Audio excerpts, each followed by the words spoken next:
আসসালামু আলাইকুম।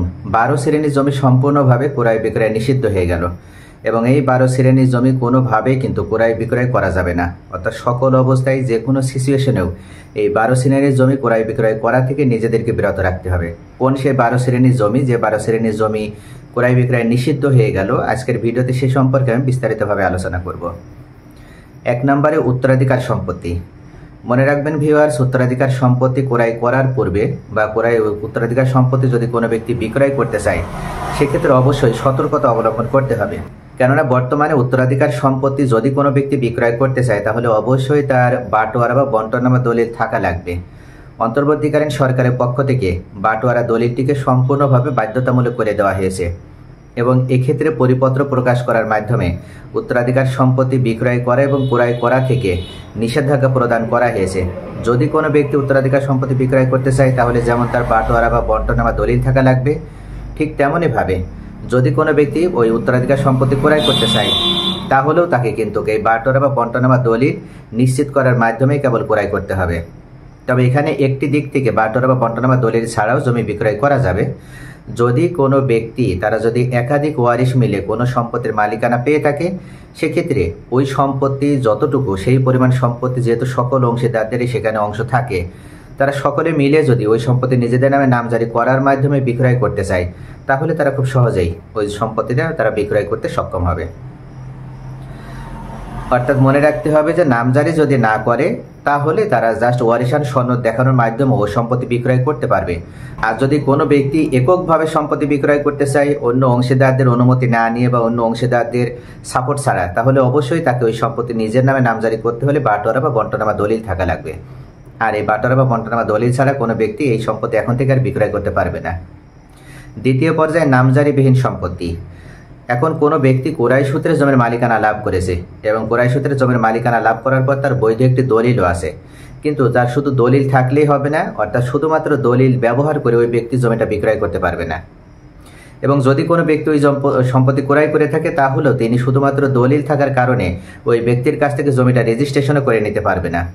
তাহলে এখানে অবশ্যই ওই ব্যক্তির নামজারি থাকা লাগবে। অর্থাৎ নামজারি যদি না থাকে, নিজের নামে যদি নামজারি করা না থাকে, তাহলে ওই সম্পত্তি কখনো যেমন বিক্রয় করতে পারবে না, ঠিক তেমনি আরেকজন ওই সম্পত্তি ক্রয়ও করতে পারবে না। আর এখানে ওই সম্পত্তি ক্রয় করার পূর্বে যে ব্যক্তি সম্পত্তিটা ক্রয় করতে চায়, তাকে উচিত হবে যে নামজারি দেখে তারপরে সম্পত্তি ক্রয় করা। কেননা অনেক সময় দলিলে ভুল তথ্য দেওয়ার মাধ্যমে দলিল তৈরি হতে পারে, আর সেটা ভুল না সঠিক এটা যাচাই করার দায়িত্ব থাকে নামজারি যখন করা হয় সেই সময়। অর্থাৎ এসিল্যান্ড মহোদয় সঠিকভাবে যাচাই বাছাই করার মাধ্যমেই কেবল কোনো একজন ব্যক্তির নামজারি প্রদান করে থাকে। তাই শুধুমাত্র দলিল দেখে জমি ক্রয় করা যাবে না, ওই ব্যক্তির আগে নামজারি আছে কিনা এটা নিশ্চিত হতে হবে, তারপরে কেবল ওই জমি ক্রয় করতে হবে। আর এমনকি কোনো ব্যক্তি তার বিশেষ প্রয়োজনে যদি তার নামজারি না থাকে, তাহলে তিনি তার জমির সম্পত্তিটা বিক্রয় করতে পারবে না। 3 নম্বরে যে সম্পত্তি বিক্রয় করা এখন নিষিদ্ধ, সেটি হচ্ছে দলিলে আছে কিন্তু ম্যাপে নেই। অর্থাৎ দলিল অনুযায়ী সম্পত্তি ঠিক আছে, রেকর্ড অনুযায়ী সম্পত্তি ঠিক আছে, কিন্তু ম্যাপে জমির পরিমাণ কমে গিয়েছে বা বেশি হয়ে গিয়েছে, এমন জমি এখন থেকে ক্রয় বিক্রয় নিষিদ্ধ। যদি কোনো ব্যক্তি মনে করে যে তিনি যখন জমিটা ক্রয় করেছিল তার দলিলে জমি ছিল 30% এবং ম্যাপে হয়ে গিয়েছে তার 35% জমি, এখন ওই ব্যক্তি যদি মনে করে যেহেতু ম্যাপে অর্থাৎ প্লটে অর্থাৎ তার যখন রেকর্ড হয়েছে তখন তার প্লটের ভিতরে 35% রেকর্ড হয়েছে, তিনি এখন এখান থেকে যখন জমিটা বিক্রয় করবে তখন 35% বিক্রয় করবে। এই ব্যক্তি কিন্তু কোনোভাবেই 35% জমি বিক্রয় করতে পারবে না, এটা সম্পূর্ণভাবে নিষিদ্ধ। যে ব্যক্তি ক্রয় করবে তিনিও ওই ব্যক্তির কাছ থেকে যদি 35% মূল্য প্রদান করার মাধ্যমে 35% জমি ক্রয় করে, তাহলে কিন্তু রেজিস্ট্রেশন করার সময় ওই বিক্রেতা কোনোভাবেই তাকে 35% জমি রেজিস্ট্রেশন করে দিতে পারবে না।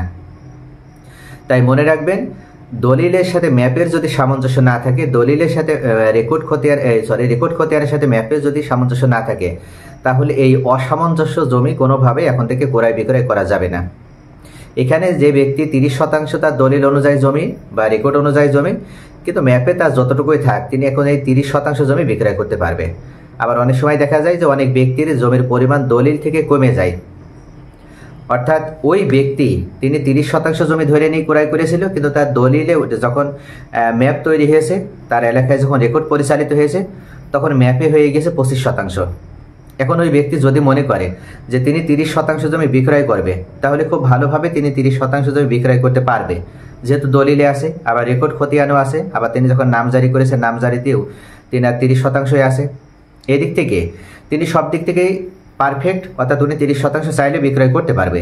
কিন্তু ম্যাপে যেহেতু 25% হয়ে গেছে, তাই উনি 25%-এর বাহিরে যদি এই জমিটা বিক্রয় করতে চায়, যে ব্যক্তি ক্রয় করবে তাকে ঠকতে হবে।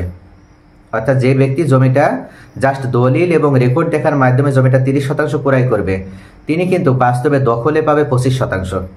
অর্থাৎ ম্যাপে তার 25% আছে, তিনি ম্যাপে 25%-এর বাহিরে যে কোনোভাবে কিন্তু জমিটা 30% দখল নিতে সক্ষম হবে না। তবে এখানে যদি রেকর্ড কারেকশন করা হয়, রেকর্ড কারেকশনে যদি মামলা করে তারপরে কোর্ট থেকে যদি ডিগ্রি পাওয়ার মাধ্যমে রেকর্ড সংশোধন হয়ে আসে, সেক্ষেত্রে কেবল ওই ব্যক্তি 30% জমি যদি ক্রয় করে তাহলে সঠিক হবে। তাই এখন থেকে জমি ক্রয় করতে হলে অবশ্যই শুধু দলিল নয়, শুধু রেকর্ড নয়, পাশাপাশি ম্যাপটিও সঠিকভাবে যাচাই বাছাই করার মাধ্যমেই কেবল জমি ক্রয় করবেন, নতুবা আপনাকে চরমভাবে ঠকতে হবে। চতুর্থ পর্যায়ে যে জমি এখন থেকে কোনোভাবেই চাইলেই আপনি ক্রয় বিক্রয় করতে পারবেন না, সেটা হচ্ছে রেজিস্ট্রেশনবিহীন দলিল। অনেক ব্যক্তি আছে পূর্বে জমি ক্রয় করেছে এবং ক্রয় করার মাধ্যমে তিনি জমির মালিকানাও লাভ করেছে, এখন সরকারের রাজস্ব ফাঁকি দেওয়ার জন্য এবং রেজিস্ট্রেশন খরচ তিনি করবেন না বলে জমিটা জাস্ট দলিল তৈরি করার মাধ্যমে দলিল সম্পাদন করে রেখে দিয়েছে এবং এইভাবে রেজিস্ট্রেশনবিহীন অবস্থায় দলিলটা তিনি সংরক্ষণ করছেন। এখন এই জমি উনি যদি এখন ওনার বিশেষ প্রয়োজনে বিক্রয় করতে চান, তাহলে উনি বিক্রয় করতে পারবে, কিন্তু রেজিস্ট্রেশন করে দিতে সক্ষম হবে না, কেননা উনি তো এখনো বৈধভাবে রেজিস্ট্রেশন করার মাধ্যমে জমিটার বৈধ মালিকানা লাভ করতে সক্ষম হয়নি। আর যে ব্যক্তি জমিটা ক্রয় করবে তিনিও কিন্তু মনে রাখবেন, কোনোভাবেই এই রেজিস্ট্রেশনবিহীন দলিল অনুযায়ী ওই ব্যক্তি জমির মালিক হওয়ার কারণে ওনার থেকে কিন্তু আপনি রেজিস্ট্রেশন করে নিতে সক্ষম হবেন না। তাই জমি ক্রয় করার পূর্বে অবশ্যই যে ব্যক্তি থেকে জমি ক্রয় করবেন তিনি রেজিস্ট্রেশনবিহীন দলিল অনুযায়ী যদি জমির মালিকানা পেয়ে থাকে, তাহলে কখনো কিন্তু ওনার থেকে জমি ক্রয় করবেন না, প্রয়োজনে আপনি জমি ক্রয় করা থেকে বিরত থাকবেন। 5 নম্বরে দখলবিহীন সম্পত্তি। যদি কোনো ব্যক্তি বৈধভাবে জমির মালিক এবং বৈধভাবে জমির মালিকানা প্রমাণ করার জন্য ওনার সকল ডকুমেন্টস, পেপারস বা দলিল ওনার কাছে রয়েছে, কিন্তু জমিটা দখলে নাই, এরকম যদি কোনো ব্যক্তি জমির মালিক হয়ে থাকে, তাহলে ওই ব্যক্তি কখনো তিনি দখলে না থাকার কারণে ওই সম্পত্তি বিক্রয় করতে পারবে না। অর্থাৎ এখন থেকে ওনার যদি দখলে না থাকে জমি, তাহলে ওই ব্যক্তি কিন্তু চাইলেও সম্পত্তি বিক্রয় করতে পারবে না। যিনি সম্পত্তি ক্রয় করবেন তিনিও যদি দখলটা যাচাই না করে জমি ক্রয় করেন, তাহলেও তাকে ঠকতে হবে, কেননা উনি জাস্ট জমিটা রেজিস্ট্রেশন করে নিতে সক্ষম হবেন, কিন্তু পরবর্তীতে কখনো ওই জমিটা দখল উনি ফিরে পাবেন না। কেননা যার কাছে বর্তমানে জমিটা দখলে রয়েছে, তিনি কোন সোর্সে জমিটা দখলে রয়েছে এটা প্রমাণ করার বা তাকে দখল থেকে পুনরুদ্ধার করে ওই জমির মালিকানা পুনরায় উদ্ধার করার দায়িত্ব জমির প্রকৃত মালিক যিনি তার। এখানে যিনি জমিটা ক্রয় করছে তিনি যদি জমি ক্রয় করার পর, জমি রেজিস্ট্রেশন করার পর জমির দখল নিতে যেয়ে যদি দেখে যে অন্য আরেকজন ব্যক্তি জমিটা দখলে রয়েছে, তাহলে তাকে কিন্তু ওই যে দখলকারীর সাথে ওনাকে হয়তো প্রয়োজনে বিভিন্ন ক্ষেত্রে সংঘাতে জড়িয়ে পড়তে হতে পারে, আর এটা কখনো কাম্য নয়।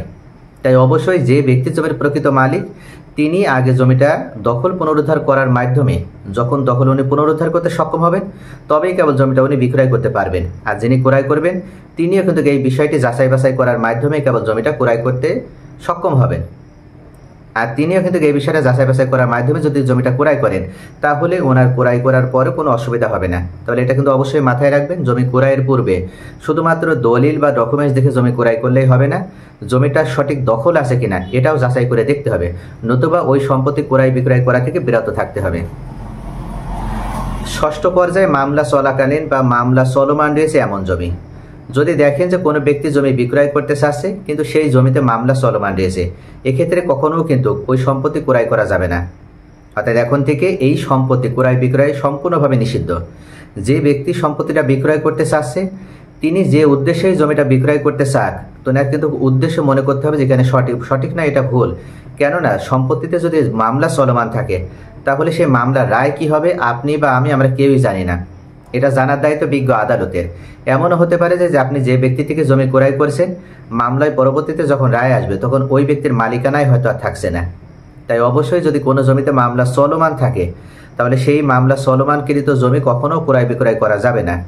অর্থাৎ মামলা চলমান থাকার কারণে ওই সম্পত্তি ক্রয় বিক্রয় করা থেকে নিজেদেরকে বিরত রাখতে হবে।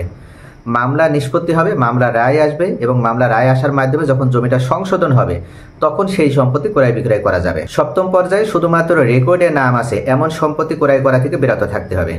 অনেক ব্যক্তি আছে তাদের জমির মালিকানা সঠিক প্রমাণপত্র নেই, তাদের সঠিক কোনো সোর্স নেই, জাস্ট ভুলক্রমে হোক আর প্রতারণার মাধ্যমে হোক রেকর্ড কারিগণকে ব্যবহার করে সর্বশেষ যে রেকর্ড তার এলাকায় হয়েছে সেই সর্বশেষ রেকর্ডে তিনি নিরার নামে ওই সম্পত্তি রেকর্ড করে নিতে সক্ষম হয়েছে এবং সর্বশেষ রেকর্ডে ওনার নাম থাকার কারণে এই রেকর্ড সূত্রে সম্পত্তিটা উনি চাইলেই কিন্তু বাংলাদেশ রেজিস্ট্রেশন আইন অনুযায়ী উনি জমিটা বিক্রয় করতে সক্ষম হবে। তবে যিনি জমি ক্রয় করবেন তাকে পরবর্তীতে এই জমিটা নিয়ে চরম আগে একটা ভোগান্তিতে পড়তে হতে পারে। সেটা কি ধরনের?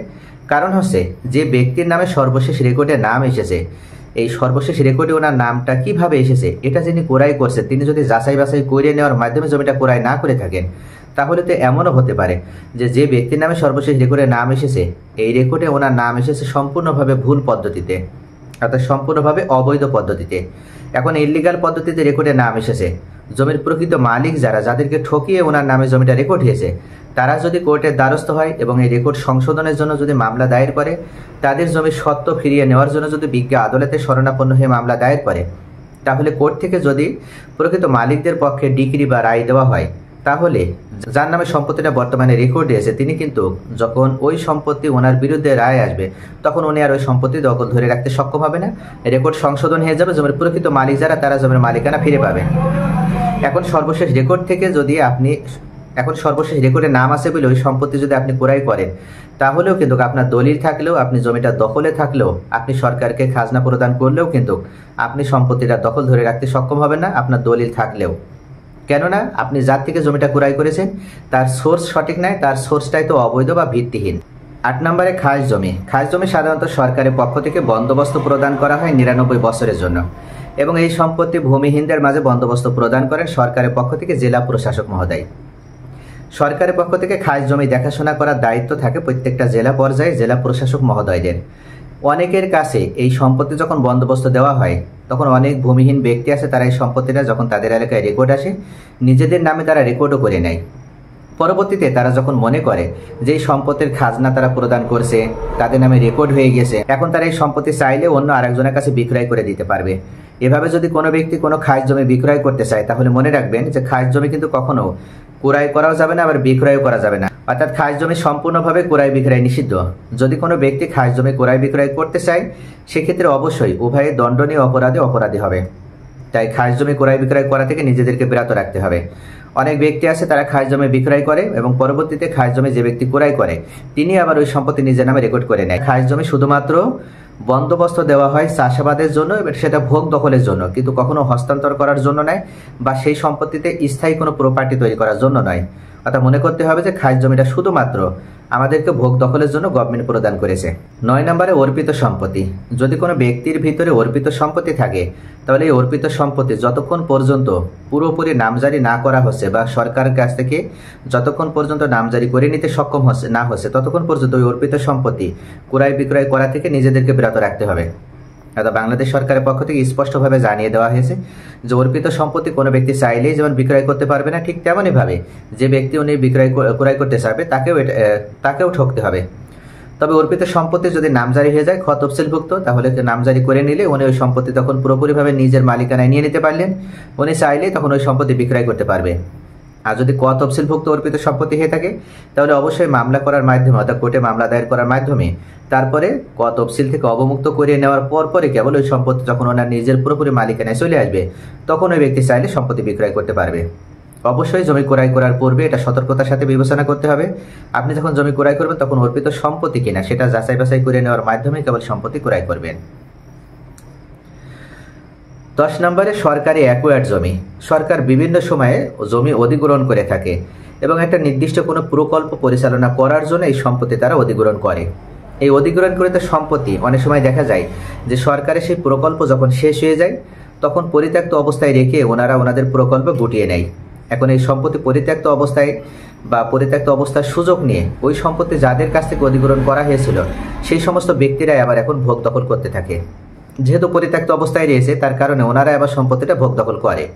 এমনও হয়, দেখা যায় যে যাদের কাছ থেকে অধিগ্রহণ করা হয়েছিল ওনারা মনে করে যে এই সম্পত্তি এখনো তাদেরই আছে, তাদের এখন বিশেষ প্রয়োজন, এখন এই সম্পত্তিটা তারা আবার বিক্রয় করতে চায়। যদি এমন কোনো সম্পত্তি ওনারা যদি কম মূল্য বিক্রয় করে দেয়, তাহলে যে ব্যক্তি ক্রয় করবে তাকে চরমভাবে ঠকতে হবে। কেননা অধিগ্রহণকৃত সম্পত্তি এখন আর পূর্বের ওই মালিকের নেই। আর ওখানে সরকারের কোনো প্রকল্প না থাকলেও ভবিষ্যতে সরকার যদি কোনো প্রকল্প ওখানে পরিচালনা করতে নাও চায়, তারপরেও অধিগ্রহণকৃত সম্পত্তির মালিক এখন সরকার। সরকারের পক্ষ থেকে এমন কোনো আইন এখনো করা হয়নি যে অধিগ্রহণকৃত সম্পত্তি পূর্বে যাদের থেকে নেওয়া হয়েছিল তাদেরকে আবার রিটার্ন দেওয়া হবে। যখন এই আইন হবে, যখন এটার মাধ্যমে রিটার্ন দেওয়ার সিস্টেম চালু হবে, তখনকার সিস্টেম আলাদা, তখনকার বিষয়টা আলাদা। কিন্তু এখন যেহেতু এই পর্যায়ে রয়েছে, তাই এখন কখনো কিন্তু মনে রাখবেন যে অধিগ্রহণকৃত সম্পত্তি সেখানে যদি সরকারের প্রকল্প না থাকে, তারপরেও ওই সম্পত্তি ক্রয় করা যাবে না। আর যে ব্যক্তি অধিগ্রহণকৃত সম্পত্তি বর্তমানে সরকারের প্রকল্প না থাকার কারণে পরিত্যক্ত অবস্থার সুযোগ নিয়ে ওই সম্পত্তি বিক্রয় করতে চাচ্ছে, তাকেও মনে রাখবেন যে আইনের মাধ্যমে শাস্তির আওতায় নিয়ে আসা হবে। তাই অবশ্যই অধিগ্রহণকৃত সম্পত্তি ক্রয় বিক্রয় করা থেকে বিরত থাকতে হবে। 11 নম্বরে সরকারি বিভিন্ন সংস্থার জমি।